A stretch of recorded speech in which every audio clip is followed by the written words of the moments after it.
Hey everybody, I'm Dave with Grow in the Home Garden. Today I am going to come over here and work on repairing a problem that I've got on my rain barrel. You can see here I've got this spigot where the handle has completely broken off. Now this was a plastic handle. I believe this is Fiskars brand rain barrel that I've had for several years. It's been a decent rain barrel. I haven't really used it the last 2 years or so just because this handle just been sitting over here in the shade area, but I thought, well, why not go ahead and try to get this back up and running so I can use it a little bit maybe this summer. I'm not a huge fan of rain barrels unless you've got a whole lot of them, because inevitably you will run out of that water very quickly when you start to use it.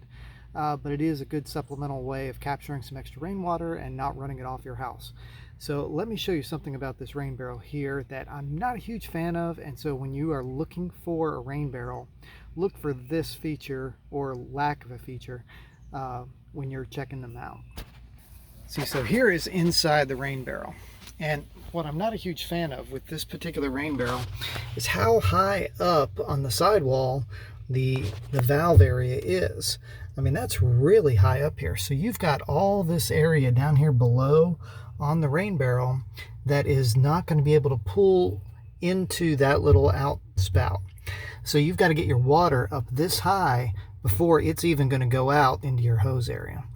And I think when you need water, you see there's a good 12 inches off the ground here that the water is going to be down here. Now maybe that's there so that you don't tip over the rain barrel at any point, so it keeps something in there that's stable. But that's a lot of unusable water in there to me that that you could have a better setup if this were lower and then the rain barrel itself were propped up. I have mine propped up on some cinder blocks on the other side of the house near our gutter, and it's done fine that way, but I'm still going to never be able to get out this amount here. So if you have a suggestion on what to do with that, feel free to post something in the comments. I mean, you could probably fill it up with rock or gravel or something like that in order to get the water up higher, or maybe drill a hole a little bit lower. I'm not sure I want to mess with any of that really. I'll probably just leave it as is and replace it with a different spigot. So here's the spigot I purchased. I got this off of Amazon. This is all metal here, and that's one reason why I went with it, because the other one being plastic, it was eventually going to break. Here with the metal, I should have a longer lasting handle on that shouldn't break off on me at any point. Okay, so inside this kit, you've got just some tape there that you put around the threads to help keep leaks from happening. And you've got this section here. Part of that goes on the inside of the rain barrel. The other part goes on the outside. And then you got a couple of washers there, gaskets that help keep leaks from happening. But it's pretty heavy duty. You've got this nice metal spout, and it says on off on there. Pretty easy to read, and let's put it together. So obviously the first step putting it together is getting the old one off of there. So that was easy enough. That's just unscrewed. Take that off. Now the way this particular kit would work is this piece would go on the inside of the rain barrel like that, and it would push on through. This section, this ring, would go on the outside of this and screw on, and that would kind of sandwich right there. And then you would take this part and hook it in with these sections here so it's right there. Now, I don't actually need to do that because this is the only part that I really need for this particular rain barrel. These other parts would be very useful if you're converting some sort of other type of a tank into a rain barrel. But for my purposes, these threads fit perfectly right in here into this slot.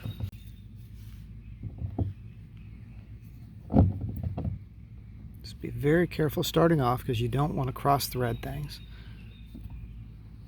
Plastic and metal can very easily destroy those threads that are in there.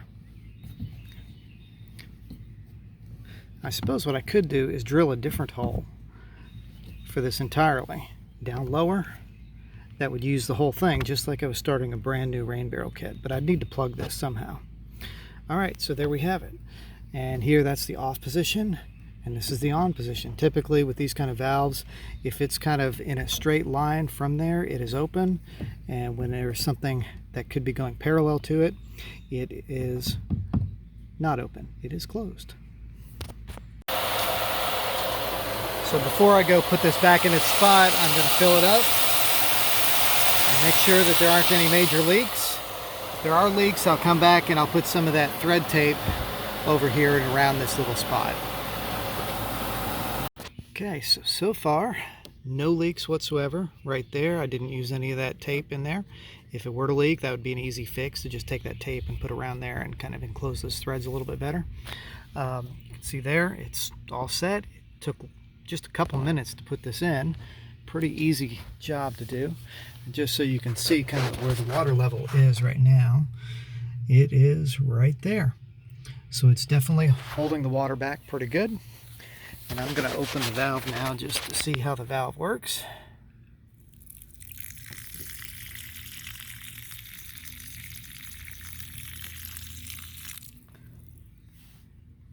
Piece of cake.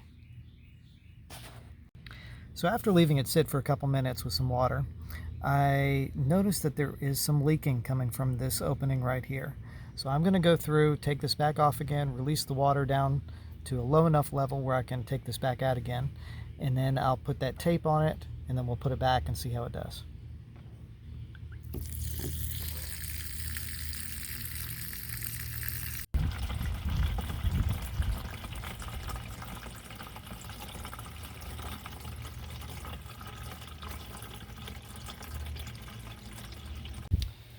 So putting the tape on is pretty easy. If you've never done it before, you just kind of get part of it onto a groove there, wrap it around, and then give it a little twist. You can kind of see where those grooves are here. They're kind of poking through that, but it sticks very close, and then you just kind of snap it off. Okay, and now that I've got that on there, we'll retry it on the rain barrel and see if we still have those leaks.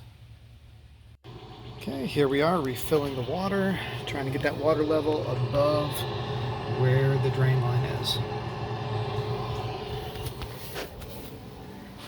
Over here and we'll check, see if there's any leaks coming.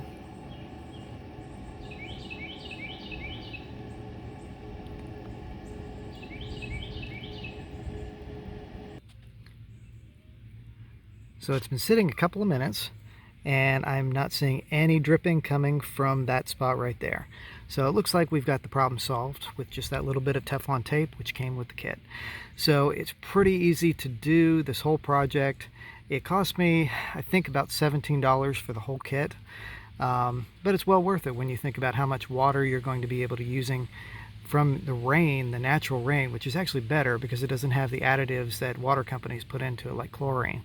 It's much better for your plants. So I'll put this back on the other side of the house. I'm going to keep these in mind if I ever want to do a rain barrel project down in the future where I get my own huge barrels from somewhere and just kind of make it from scratch, because these rain barrels, they can cost you $75 to $100 a piece just as it is. But then if you go, you can get them much cheaper than that just by getting this and then possibly getting a different kind of tank that you find from other sources. A lot of food grade barrels are sold and you can get them pretty cheap, $10, $15, something like that. So you save a lot of money if you can DIY it. But anyway, hope you enjoyed this little project. If you found it useful, hit the like button. Feel free to subscribe. Love to have you along following Growing the Home Garden. And again, thanks for watching.